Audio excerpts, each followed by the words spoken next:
Charlie Kirk was a father, a husband, a racist, a bigot, and a fascist. And at the end of his life, he was speaking out against Donald Trump, speaking out against Israel, and remained a divisive figure in the world of politics. But I'm not going to go the route that is expected of me. I'm not going to wax poetic about how political violence is abhorrent and it doesn't solve any problem.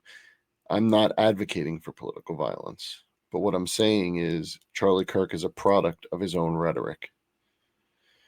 Charlie Kirk has never shied away from letting everyone know his feelings on guns, which are, and I quote but not directly, some shootings are the price to pay for the Second Amendment.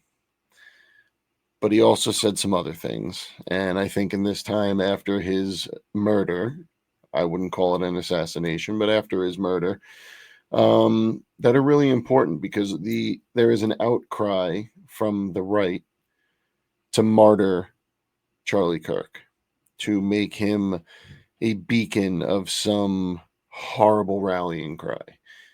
And more than anything, the crocodile tears about his death. But I want you to know something. Charlie Kirk doesn't believe you should feel anything for his death. Quote, I can't stand the word empathy, actually.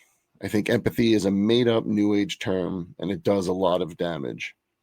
Now, I don't know what kind of person thinks empathy causes damage. Actually, I do. Bigots, misogynists, fascists, jerks. So, those are his own words, not mine. Empathy is not something that we should be applying to Charlie Kirk at this time, because he didn't apply empathy to any of the children that have gotten murdered, any of the people that have gotten murdered due to gun violence. Gun violence, he doesn't decry, never did decry. Okay? But I want you to understand what his people are saying. And by his people, I mean MAGA, because now they're standing behind him as if they gave a shit about him anyway. But this is what they're saying. The first few slides I have are going to show the absurdity. The last few are going to show the danger. Now, these come from various pro-Trump, pro-Republican Facebook groups because it's fun to troll them and see what they have to say about things. As maddening as it can be, it is actually pretty funny. But today, there's not as much hilarity as there usually is. So I'm going to show the first one.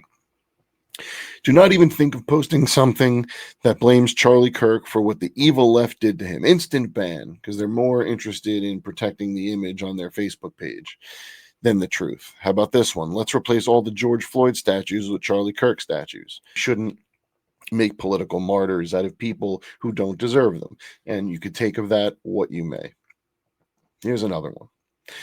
All this hate and mental derangement was created by Obama and then grew from there. Democratic Party is America's enemy. No.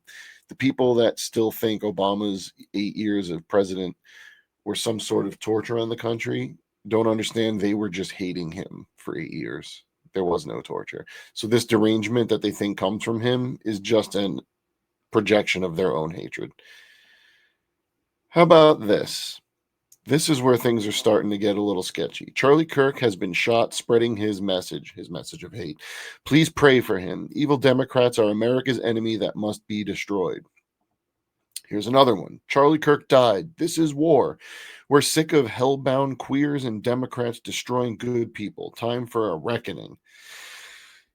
There is no suspect in custody. As of right now, it's about 24 hours since this happened. At the time of this recording, there is no suspect. They brought a few people in and let them go. We don't know who did this for certain yet. And yet, Donald Trump, senators, congresspeople, media personalities on the right are all blaming the left when there is literally no proof of it. But it fits their rhetoric. This is where things get a little dangerous. Charlie Kirk being shot, all these hellbound tyranny shootings, this is war. Time to wipe them from the earth. That is the beginnings of the rallying cries from the right to start violence against the left. That is what is coming. And this last one really shows you where their head's at. Shooting Charlie Kirk is the last straw. It's open season on liberals and progressives. You are going to see an increase in political violence on both sides, because that's what's actually happening here. We forgot that there was an actual political assassination of a Democrat a few months ago. No one seemed to care, especially not the right. Now that there's someone who is just a victim of gun violence, so far as we know as of right now, the right is up in arms, but they're not up in arms about the gun. They're up in arms about the people that they're just choosing to blame for this without any proof. But these slides are just a fraction of what's going on in the right-wing mentality right now. It is dangerous out there. Be careful, be safe, look over your shoulder, keep an eye out for something that shouldn't be there, and just be careful, because things are about to get ugly. Thanks. If you like what we got going on this channel, please like and subscribe. We put out as much content as we can, and with your help, we could put out more. Thanks a lot.